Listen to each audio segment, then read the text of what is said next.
How you doing? Yeah, my name's Ben, 35 years of age. No script, so I'm just going to try and get through this. I've got 10 minutes, I think. 10 minutes to cram in 22 years. I'll do my best. So, for me, 10, 11 years of age, early on sort of acne. Still struggle to say that word, which is crazy, 35, but there you go. By about the age of 12, I reckon I probably had, BDD full-blown. Full-blown, it's not the technical term, I suppose, but, it was there. So I'd stopped looking. I was to and fro in between not looking at myself, and that could go on for weeks, and then you'd sort of get into a comfort zone of that, which is it's not great because that's a learned behaviour that you don't really want to do, it becomes a comfort zone.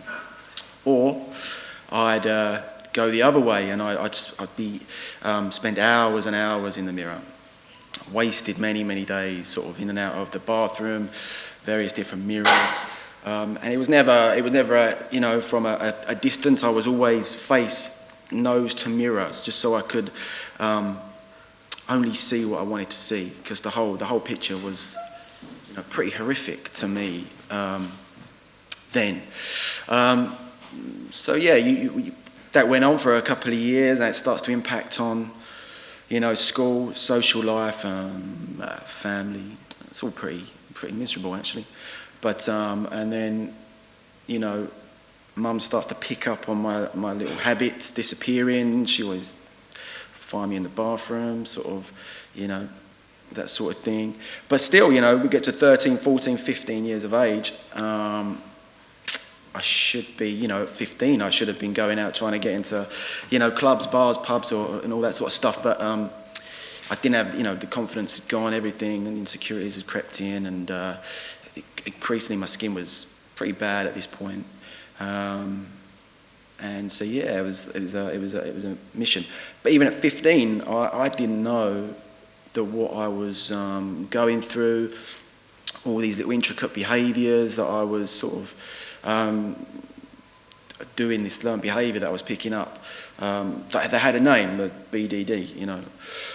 So we fast forward until I think I was about 19, and I was coming up to London on a train, and there was a magazine next to me, and very manly thing to do. I only picked the magazine up because the woman on the front was attractive, so, but her story was BDD and how she suffered with that. So I stumbled across it by mistake.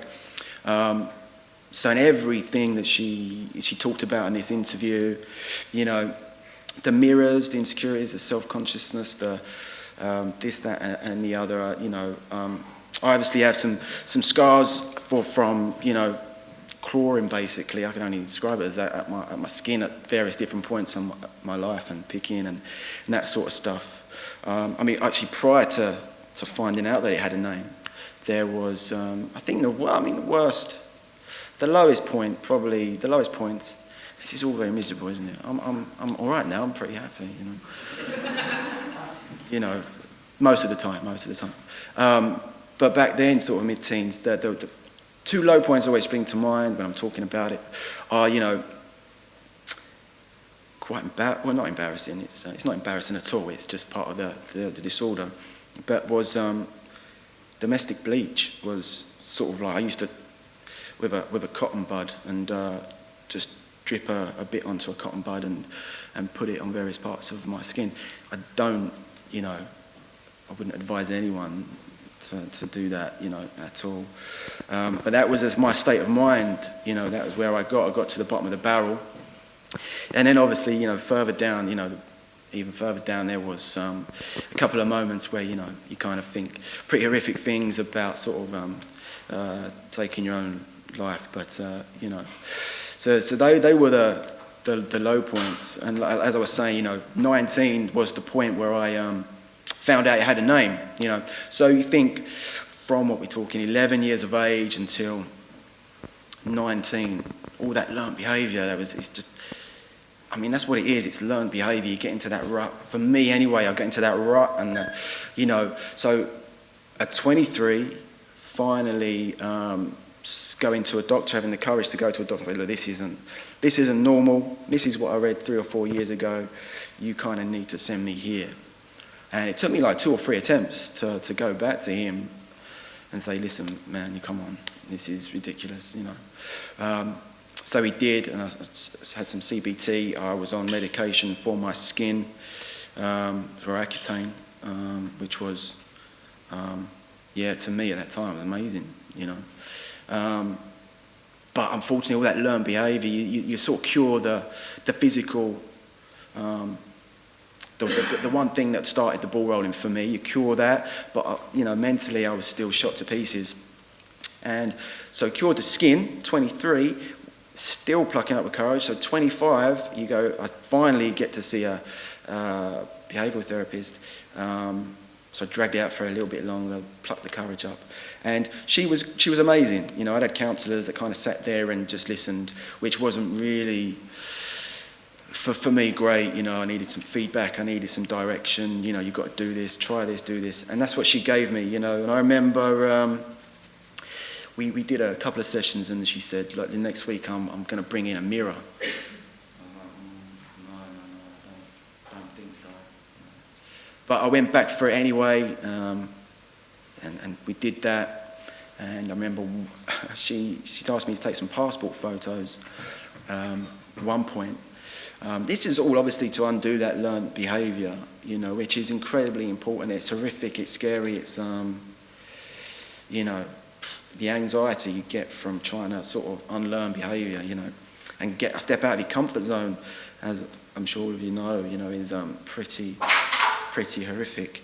But yeah, we had the passport photos. I remember going back to, I took them after a few attempts, one of those, you know, where you can take it again and again and again and again. I was in there for about half an hour, I think.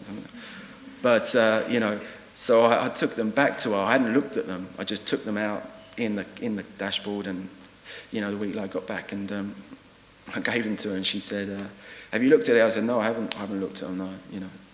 She said, oh, because your eyes are closed in all of them. I said, you know, yeah. So then she sort of hammered me in the most polite way, and we addressed it, and, you know, we kind of move on. But so that was then. I've skipped through a lot, really, because I'm conscious that I've only got 10 minutes. It's a lot to cram in, but, you know, so that was then. What am I, 35 now? So things are much better for me now. You know, I have the odd wobble, you know, but I've learned that you kind of, as hard as it is, you have to, for me, I can only talk for myself, you know, I know how hard it is. Every day is you know, I don't know if this is the right term, an experiment to overcome and learn the better behaviours. So every opportunity I get, definitely on confident days where, you know, I'll always try and look in the mirror, not sort of uptight to the mirror, but, you know, normally, and do it that way. But every day is a learning experience for me with regards to that. Emotionally, I mean, I don't blame, I made some poor decisions in my life. I don't blame BDD for all of them, as much as I'd like to. But, you know, it's the emotional impact on me, you know. Back then especially, I would, you know, you'd seek out sort of that emotional support in the wrong places sometimes, and a bit of a desperate sort of thing to do, you know, and it kind of never really turned out right. But yeah, I mean, positively, right now, I go through my, you know, days where, as I say, confident, you know, make sure I look, and I'm happy, you know, I am what I am, and that's that, and I'm cool with that now.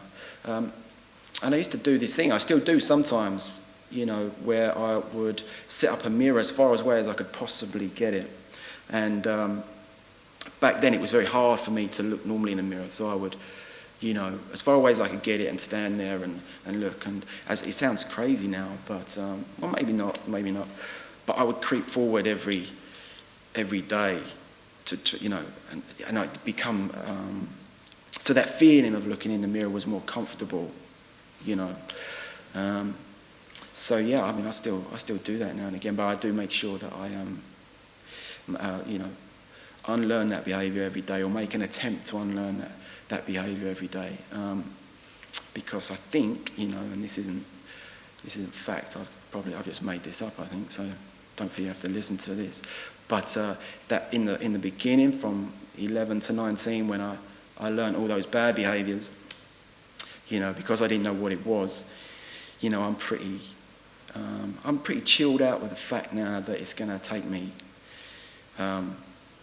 the same time again, plus a little bit more maybe, to sort of really feel comfortable. So, but yeah, I've sort of motored through it because I'm aware of the time, and you know, there's other people coming up. But I don't know about questions or anything. But if anyone wants my email address or anything like that, then feel free to ask, and I'll dish it out. You know, it's totally cool. But yeah, that was me.